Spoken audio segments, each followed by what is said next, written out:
I'm Perry Williams, originally from Indiana, but have been a Northeasterner most of my life. Went to medical school at New York Medical College. I've been living in New York for the last 30-some years and have relocated here because of the practice opportunity. Well, I have a very wide experience in brachytherapy, which is a treatment technique where you place radiation either in or next to the problem area. Also done a lot of specialty treatments as far as stereotactic brain, etc.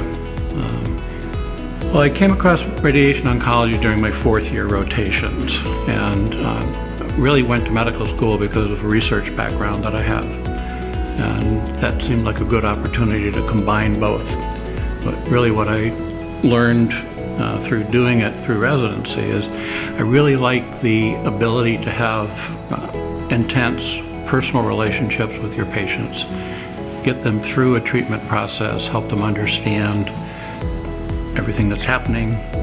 Well, consultation is probably the most important beginning because you want to demystify everything they're going to have to go through.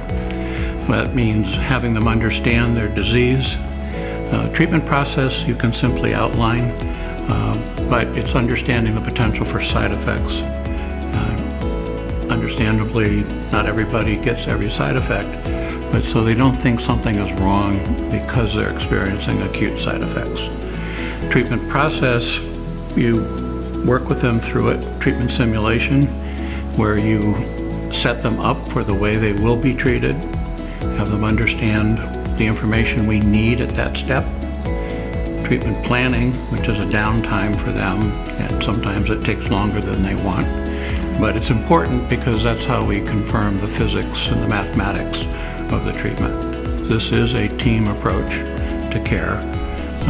If they're well plugged in with a group of physicians, you don't need to dominate their schedule. You do like to see them through a short-term recovery period, which typically is every 3 months for the first year, and then we can adjust that every 6 months, and at some point once a year.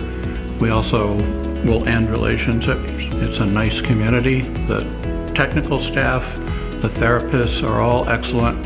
Everybody's very personable. They care about the patients because they're part of the community. So it's been very rewarding in that regard. Success is really predicated on the extent of the disease when you meet the patient. Again, returning to prostate as an example, because screening has been so effective, even though it's become controversial now, you see patients' early stage disease and success rates are over 90%. We're very successful with breast, again, because there's a very effective screening program to get the patients diagnosed and therefore treated early. Again, that's the hallmark of successful treatment, is finding the cancers when they're early stage. We work with medical oncologists quite intimately, head and neck surgeons, both from community hospitals and from academic centers. Information is really how you take care of the patient. Well, one of the advantages we offer at this community level is that you don't have to wait excessively for an appointment, so that you can allay a lot of your anxiety by meeting the team that's going to take care of you and get going. We do not treat pediatric patients, but otherwise we have no limits on what we can do.